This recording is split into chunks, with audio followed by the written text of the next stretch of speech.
Today's edition of the podcast is brought to you by Coach Me Plus. Coach Me Plus is the leader in athlete management software and a product that I've been lucky enough to be using for a little over a year now. Only rivaled by the impeccable customer service that Kevin and his staff provides, Coach Me Plus's ability to constantly be amoeba-like in their ability to mold and matriculate what you're trying to get across and bring together is absolutely fantastic. Their constant pursuit of better ways and better methods and innovations and progress to their own product is absolutely fantastic. Go over to CoachMePlus.com. Check out what they got, guys. It's something that I guarantee you won't be disappointed with. Hello, and welcome to the podcast. Today, guys, we are joined with Michael Johnson Performance's Lance Walker. Lance is going to sit down and talk with us, guys, about everything that's happening down there at MJP in Dallas. We then get into the role of PT that they have down there and how he sees physical therapy and physios working into the speed team or the performance team that they have down there at Michael Johnson Performance. And more so where he sees it fitting into the grand scheme of things on a broader spectrum in the whole high-performance strength and conditioning world. We get into talking about corrective exercise and issues that may or may not arise from issues that may or may not be there in the athletes to begin with. Looking at norms, whether it be on the Gen Pop or we're talking about high-level athletes and how that could be really different and a cause for concern for some of us. And then we really get into, guys, education and kind of staying in your lane, talking about, doing what you know and knowing what you do, but being flexible enough and willing enough to learn from other people that are in your performance team in order to do what's best for the athletes that you're working with. All the while kind of checking your ego at the door and building upon what you know and the others know without overstepping your boundaries. Lance is an absolute rock star. This was absolutely killer, guys. I hope you enjoyed it as much as I did. Let's get right to it. Lance, thanks for being on with us today. Hey, thanks, Jay. Looking forward to this. Yeah, so let's start out with a little rundown of everything that you guys got going on there at Michael Johnson's. Oh man, this is 10 years for us, believe it or not, Jay. This has been a dream of Michael's since he retired from athletics.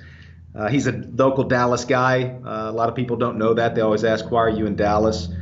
Dallas was home for Michael, and now he's sort of the dream of this whole thing was to get back to providing athletes their best opportunity to realize their full potential, and that's been his dream. And it sounds kind of cliche, and I used to think mission statements were kind of stupid and kind of cliche, and you're supposed to have a mission statement, but that's truly been the mission since day one, 10 years ago now. And now what's happened is he set this up thinking we're going to help athletes realize their full potential right here in the 75070 zip code here. And what's happened over 10 years has been really interesting. Is we've had great success here locally, but we've grown into this global company as well, which I never expected. But Michael is a global icon. His ability to reach out around the globe and share that same mission, and that mission resonate with so many different people of so many different countries, so many different competitive levels, sport. And so what's happened is it's turned into this global entity that's sort of hubs out of MJP, Texas, here in McKinney, and we got over 40 employees now. We started out with 3.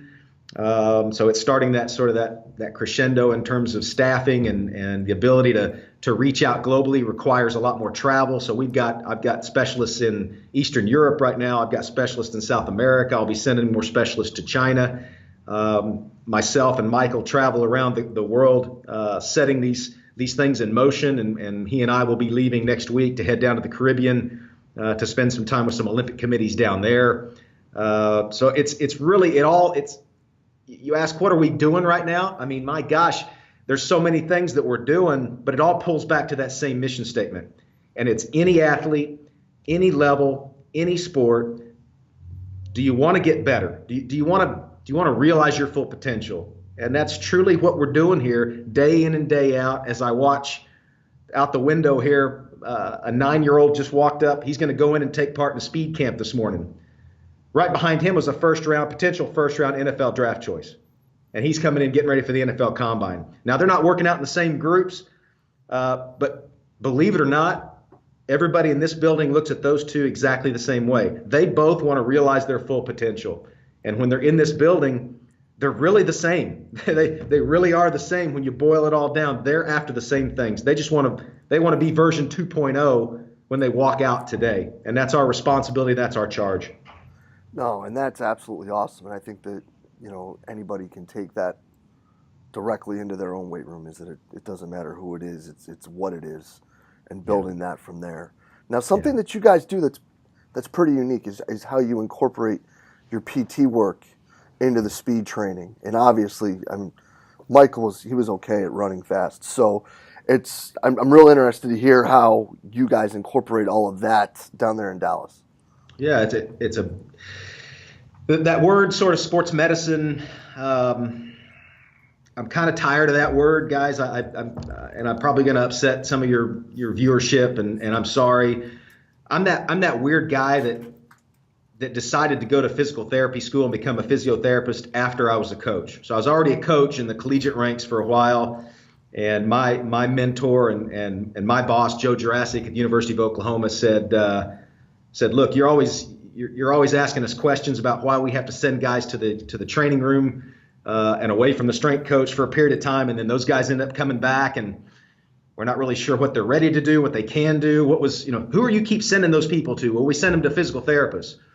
And I said, I need to kind of know. I need to know what that world's about, because it seems to me there may be an opportunity, an area of opportunity to explore even greater potential there. On the one hand, on the other hand, I was frustrated because in a lot of cases they'd come back from very well-meaning physical therapists and not ready for the demands of what we were going to ask them to do. And it wasn't because the therapist wasn't doing a great job what they were doing, or that we weren't doing a good job of sort of meshing up with where they were. There was a gray space there. There was some of the old school therapists, Gary Gray used to call it gaposis, where there's this big drop off between the PT world and the performance world. And it probably goes back to that old dichotomy that we used to think of. You're either healthy or sick, right? And that frustrated me as a practitioner. It frustrated me as an athlete because I fell into that as well. So a lot of great therapists out there became therapists because they were athletes themselves that were injured a lot. And so my background at Kansas State University, people ask me, what position did you play? I played injured. All the time I was injured. And after 4 different surgeries and all the mess I went through, I lived that gaposis. And it wasn't because I didn't have great therapy or a great strength coach. Had two of the best in the world on those ends of the spectrum. The fusion of those two things left me hanging. And I think it left some other athletes hanging in terms of realizing potential too. So fast forward to MJP Texas, and what Michael and I determined with my background as a coach, as a physio, his background as an athlete that didn't break any world records, didn't win any gold medals until he started to integrate the physical therapy and the strength conditioning into his practice, his training. And he was a guy that did not like to, I say this, I'll keep it a secret. You guys that are listening, keep it a secret. He hated lifting weights. But he never stayed healthy and never broke records until he incorporated a strength conditioning program. Guess who told him to do that? It wasn't Clyde Hart. Clyde Hart, his strength development is on the track. Those are those lactic system, 450s and repeat 220s. That's his strength work. So for him, the recommendation to work into the weight room came from his physical therapist. And that's a great example of, wow, that's a great intention of a physical therapist that knows the relationship of strength development to injury prevention, and in some cases, injury recovery. And so that started this cycle for Michael to incorporate things like strength conditioning, his physical therapy, pulling all those pieces together in a truly integrated fashion. And that's the dream for us here, is to integrate those specialties. The best in practice is great, but you've got to be able to overlap. You've got to be able to really find those fusion points instead of just butting them up side by side. They've got to actually sort of intermingle. And that makes a nice fusion, an amalgamation where an athlete comes in the facility now, they really aren't sure where they are. Am I in physical therapy right now, or am I in training? It's really a gray space right now when they're in the facility. Everybody's here pulling the wagon in the same direction, whether it's the physio back there doing some tissue work right now to prepare an athlete for what they're going to do from a speed training standpoint today, or it's the bobsled athlete that just walked out that just got some recovery work with our physios. It's hard to tell where physio starts and stops as an integrated piece to the model. And that deals specifically with some speed training. I know you want to talk about speed training, and that's one certainly that we see the athletes continually coming to us for, is they want to get faster, and that's a great thing. The challenge for us is the strength and conditioning community is doing a fantastic job in speed and strength training. They're doing great work. Man, they come to us, they want even more. So they've got this great strength coach over here that's done a great job, and they've done all the great plyometrics and conjugated periodized schemes and all these they've really cleaned off all the low-hanging fruit. When they come in here, a lot of cases they're still looking for that extra tenth or that extra 0.01 or that improved consistency in their start or their top end, their fly time. Where are we going to find that? And one of the key places we find it is still in that integrated piece of the physical therapy model. And it's truly a sports medicine approach where it's pulling back away from just the physical therapy proper that we've taught in school and beginning to integrate some of the other modalities and things that we may see that works with one population that doesn't work with another. It may be research-based. It may not be. But at the end of the day, if it's ethical and if it's efficient and it's effective, we're going to integrate that into the practice. And so a great example, I guess, for the viewership is an athlete I just saw walk by, is a USA bobsled athlete. And coming to us, working on acceleration is a big deal for that athlete. And one of the first integration spots for this athlete was to go back through in a deep dig assessment. And we look very, very deeply, sort of three levels. And the initial level is the structural level, where we look at that athlete not as a bobsledder, but as a male 28-year-old athlete. And that starts from the ground up for us. And it starts with a physiotherapist. And it starts with a true joint by joint approach to really structurally identifying how this athlete is set up. And we truly understand, I think, as a viewership, you probably get this too, that we've been in this sort of this pendulum swing of all function.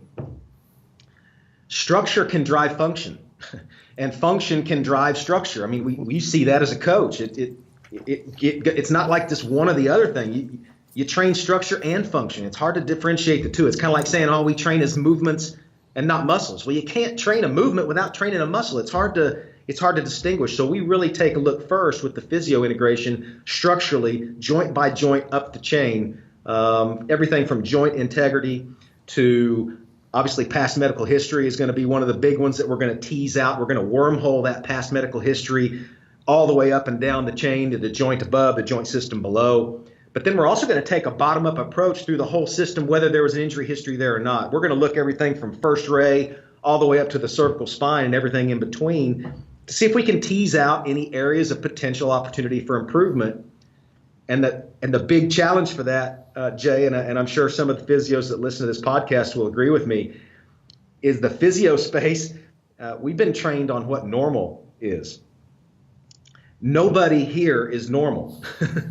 There's no such thing as normal. There's so much variability, and especially with athletes. And so a great example, another example that walked by was an elite marathon runner that came in this morning, and we lay her down on something called a modified Thomas test that you're all familiar with. You know, you're trying to check out and see if their iliopsoas is restricted, right? So you lay them on a table as the old physio would do, and you let one leg dangle down and you push the other hip into flexion.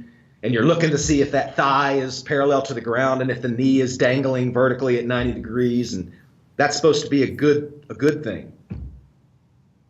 Not for an elite marathon runner.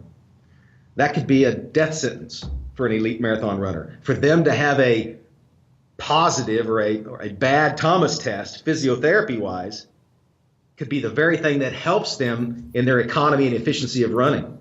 And so it's a strange thing, and it goes back to the concept, I think, of making sure that we're integrating with the athletes and meeting them where they are, but also understanding that some of the weirdness, the intricacies, the idiosyncrasies that we used to think of as physical therapy as aberrant may be the very thing that's making them special. And I think that's where this integration piece on those two examples right there, one is pretty straightforward. The bobsled athlete comes in, they've got a restricted subtalar glide, they've got some sort of tallow curl glide that's going to restrict their dorsiflexion at that initial push. Man, we're going to integrate spot work right on top of that with that physio work to make sure that we're adding some of that glide back there mechanically, and then we're going to feed that with some corrective exercise, and then we're going to integrate that with what the specialists are doing out on the training floor. We're going to get them independent with some of that on the training floor. But on the other side, the marathon runner, are we going to correct that Thomas test? Are we going to do myofascial release and soft, all this great Graston work and all this contract, relax, and yank her Thomas test down to good, to normal? Only if it's an asymmetry. If she's a runner, maybe we just want to get it symmetrical. And maybe instead of pulling her Thomas test down to normal, we want to jack the other one up. I mean, think about the it's very compelling. It's also very frustrating. And as 25 years of doing this every day, I learned that I have no idea what I'm doing. But that's one of those areas where I think the physiotherapy here integrated is very open-minded. Is, hey, look, we don't know that a normal Thomas test in that example of that marathon runner is necessarily a good thing for a marathon runner. And so we're kind of stumbling around in a lot of these cases, figuring out, do we want to make it normal or do we want to make it symmetrically abnormal to fit that population? And so those are two examples of the obvious physical therapy integration, joint mobilization, make sure that they're trained up when they go out there, they come back, restore that motion, re-educate that. Oh yeah, I mean, heck, all your PTs and your strength coaches know that.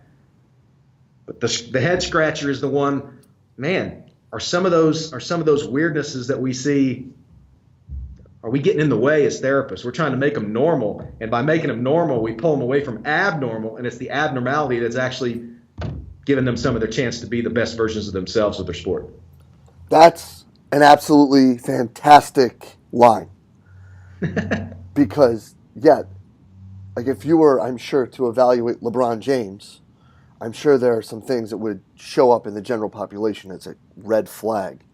But he's pretty good at basketball. So you probably don't want to screw him up too much. That's right. Now, piggybacking on this, because I think this is fascinating. Do you guys have sport-specific norms in tests that vary throughout? So like your combine guys, let's talk about like linemen versus receivers versus the middle guys, or, you know, the young kids who are just really figuring out how to skip versus your bobsled athletes who are Olympians and things like that. Yeah, it's. I mean, some of that's probably pretty commonsensical. If it's a baseball player and they're a pitcher, there's going to be some variations to the shoulder rotation, and some of that's pretty obvious. I mean, that's commonsensical, and it's pretty common knowledge now that a lot of that goes on. Different sports, like in terms of ice hockey, there's some things we're finding out with our work with the Dallas Stars and some other elite ice hockey athletes, that their hip flexion on something as simple as an active straight leg raise test blow your mind. I mean, it's ridiculous what they're able to do on an active straight leg raise test. And is that hypermobile? Because if it was on a scale of 0 to 3, it'd be a 5. You know, it's ridiculous what these guys can do in a lot of cases. And we start to see that is there some correlation between their effectiveness on the ice, not staying healthy, but just their effectiveness on the ice from a speed and et cetera standpoint that can equate back to some of those tests that look really strange, that look really population specific. So we are seeing those. I don't have the specific grid to give you. Here's the grid. If you're an offensive lineman, your dorsiflexion should be there. But we are definitely collecting that information. And that's something that Michael has mandated from day one. Is data, is a voice of the athlete that we've got to listen to, and we've got to collect it. And we got to collect it in a way that the athletes don't feel like they're lab rats. We've got to collect it in a way that impacts, that is actionable for the athlete. And so we've been doing that for many years. I've been doing it for 10 years here, where we evaluate every athlete from the 9-year-old. The 9-year-old that just walked in, they're going to get on the force plates today as part of their training. I mean, who's doing force plate testing on 9-year-olds? What a waste of time, right? Well, it may be a waste of time today, but we're going to have data on 9-year-old. Every 9-year-old that comes in here, we're going to have data on their broad jump, on their hop and stop test, on their vertical jump, on a cut test. Jay, I don't know what to do with it today, but I'm going to also be getting joint motion on those kids. I'm going to be getting anthropometrics on those kids. I'm going to be testing their 10-yard acceleration, their 10-meter fly. I'm going to have that data to be able to begin to correlate back into what's a fast 9-year-old, what should they have in terms of range at the ankle as well as ability to produce force on the force plate that correlates back with some 10 and some 10-yard fly stuff. And that's all we've been doing for 10 years. And the 15 years before that, we collected data on all the athletes that we worked with in the NFL, from the Cowboys experience all the way back to my high school experience in the NCAA. So I think data collection is a big piece of what you're talking about, and it's in a way that's actionable. It's in a way that's in monitoring. So instead of just saying, okay, right, we're going to test. Everybody come together, we're going to test. We don't do as much of that anymore. We're actually we're using the tools to monitor the training. So in the example, the physio, the range of motion tests, we're incorporating technology to test hip range of motion. So the bobsledder example that, he went back to our lounge back there and hooked on a pod and did some active straight leg raise test. Or the marathon runner laid on the table and did a modified Thomas test with some technology as a monitoring tool all along the way. And so we may get 3 data grabs over a 3-week period of time on that metric for those 2 athletes. We'll be able to track that over time and ultimately maybe come up with some of these correlative sort of relationships between performance and some of these measurables of sport. So a long-winded way of saying, yeah, we're seeing some trends.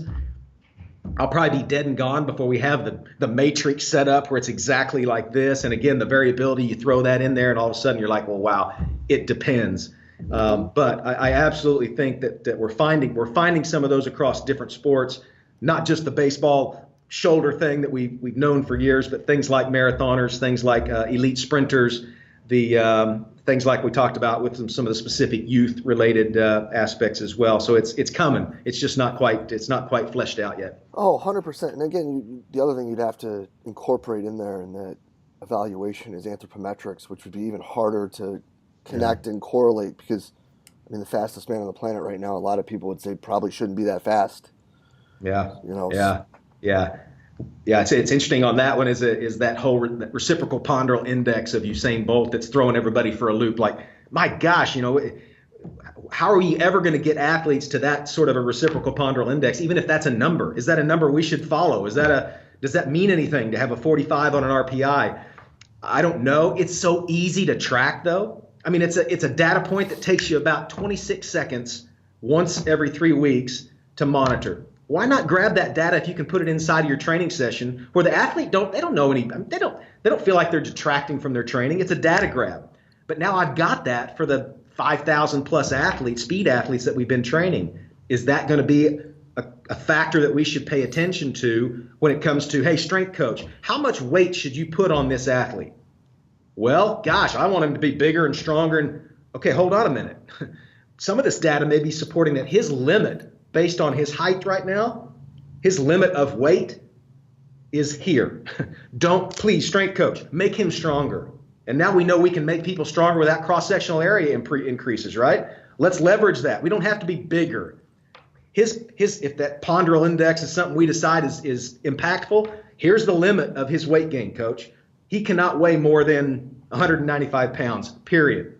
Okay? Even if you tell me he can be stronger at 198 pounds, it's not worth it. You know what I mean? There's this, he's heavy as he's going to get. Now, give me more output. Give me more rate of force development and T-pop and some of that stuff out of the 195 that he's got. Don't add 1 more kilogram to this guy because the return on investment, that cost benefit starts to sway the other way. Even if you could say, he's going to get 10% stronger if I give him 3 more kilos. Not worth it. And so I think the data is going to help us begin to sort of tease that out as to what is that optimum body weight for anthropometrics based on what he's producing out on the track in terms of speed, relating that back to what he can produce from a force production standpoint. So that it's going to be some really interesting correlations there. We're starting to do a little bit of that, but to your point, anthropometrics without looking at some of that basic data In some cases, body weight, height, seated height, limb lengths, it's not important. It's easy to get that data. Go ahead and grab it. It's simple. Get a hold of it, and until we know, we don't know. Oh yeah, and I think it's probably in more sports than less, a lot more important than we give it credit for. I think you're right. And then with the speed athlete, I mean, obviously speed is important to us. We're seeing that a lot. We're seeing athletes that I hate to say it, strength coaches are going to throw stuff at me. They're strong enough. They're big enough. Let's take that strength and let's ride that wave a little bit. We see that a lot with some of the NFL Combine athletes that come in from some tremendous programs. To prepare them for the NFL Combine, we may need to ride that force velocity curve a little bit differently for different athletes. And in some cases, we may have to pull some weight down on guys to get them to where they need to be on their speed numbers. In most cases, it starts with assessment. You've really got to understand the athletes. And I think that if we skip that step, that evaluation step, and if you skip that step because you don't have enough data to support your findings and you're just evaluating to evaluate, yeah, I mean, it becomes a little bit of a scary deal for us in the field. So making sure, I think, for us that as they come in, we're evaluating them, we're looking for actionable data. The data that's not actionable right now, it's got to be minimum in terms of a time ask for us, for the athlete, but we're going to hold on to that data. We're going to keep that data to be able to mine through that later. It's very interesting, Jay, some of the data that we collected on our first year's combine class, we're actually just now correlating some of those measurements back with some of the lab measurements that we're getting now. And I'm spoiled, Jay. I mean, I'm absolutely spoiled. I've got a Nike science and research lab in my facility. I mean, come on. Who has that? I mean, that's stupid, all right? I'm in the utopia here. I've got 2 full-time biomechanist researchers from Nike here every day. I've got a 3D motion capture array, 27 Raptor cameras, high-speed rail video system, 20 meters of instrumented optojump, 6 force plates. I mean, come on. I have no excuse, right? I have no excuse not to be able to extract some of this data, track it, begin to try to correlate that back. What Nike's doing here with that, they're trying to make the next best training shoe, or that shirt that you got on. How's that shirt going to help you run faster, jump higher, et cetera, stay cooler?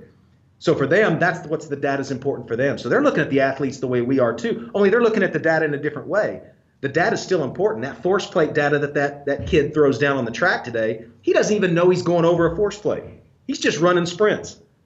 The force plate data goes back to Nike and helps them create the better shoe for that 9-year-old. What's it do for me? It helps me create better training.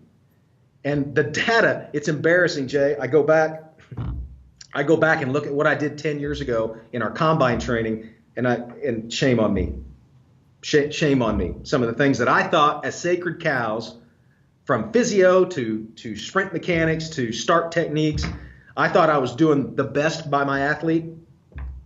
If I could rewind the clocks based on some of that data, I'd do it very, very differently. And so we've actually changed things for the last 2 years combine based on 10-year-old data that we're now correlating back to the things that we're trying now that's working better. And you wouldn't see it to the naked eye. In some cases during training, you wouldn't even see it on the stopwatch. Mm-hmm. You have to see it in deeper things, and those things start to sort of add up. Everybody's moving the big rocks these days. It seems like everybody's, the internet, and you have access to all the best stuff in the world. You get on your keyboard and get all that. So now even more important for us is moving those big rocks more efficiently, but then also those little rocks. And there's a lot of little rocks, I think, that are kind of getting in the way or slowing down the movement of some of those big rocks. And some of the data and assessments and things that we're doing now are really making that even more efficient for us to move the big rocks. And there's 2 or 3 things that I got to be honest with you, we're doing absolutely dead wrong right now in the speed training world. And my friends at Nike have forced me to cry in my beer at night many times because they have a very objective look at it. They're like, Coach, why are you doing this? Well, it's a great question. I've been doing that for 20 years. That's what everybody does. And they're like, okay, well, when you do this, it's doing that. Oh, geez, really? Man, that's painful. And it hurts. It hurts us. It hurts our ego. It hurts our pride. And I go home and I cry. Or first I throw pencils and dumbbells and everything I can at those guys because I try to claim that they're wrong. And And it pisses me off when a data set comes back and says, hey, look, Lance, I know your physios gave this athlete 10 degrees more hip extension with that great Graston work and soft tissue work and needling and hey, joint mob, great job. You might want to know that they're now 0.1 second slower in their fly time. How do you is that what you were after with that treatment? And that's where you want to pick up. First you want to accuse them of something, and then you start looking back at yourself and you start scratching your head and go, why did I just give that athlete 10 degrees more hip extension or more hip flexion with all this great physiotherapy and it made them slower? Why would I do that to anybody? Because I'm trying to be a good physio. I'm trying to do what I was trained to do. Am I doing harm? I might be. I might be doing harm, and that's part of our code as physios is do no harm. I just made the athlete slower today with what I did. I can't, that's doing harm, right? I mean, but you're going to save their hip joint capsule from long-term, what? Hey, this athlete wants to run fast today. What do I need to do that? And I think that's where that third party comes in, and it's frustrating. It's good. It's an ego check for us. But it's helping to redefine, I think, a lot of the ways that we integrate the physio back full circle to the physio side of things. How do we integrate physio to optimize the performance of the athlete on the short term, as well as keep them healthy on the long term? And hey, as you guys know, and I've heard a lot of your podcast as well would talk about, we're doing a horrible job on injury prevention. I want somebody to raise their hand and say show us how we're preventing injuries from the physio space.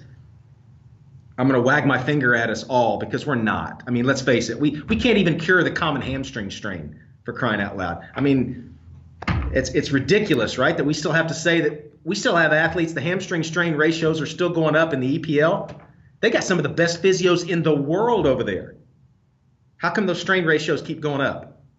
If we're doing such a good job of prevention, ACL rates continue to, I mean, come on, guys. At some point, we got to look in the mirror and say, do we really know what we're doing? Do we really know? And I think as a physio, we do great work. Unbelievable work in our zone, which is treating, rehabbing, bringing people back from injury. That's what we were trained to do. The strength conditioning community, we were trained to optimize performance, bring out the best, realize the full athletic potential of our athletes. Is there still a gray area there? Was the strength conditioning world trained in injury prevention? Not from my training background. Maybe it's changed.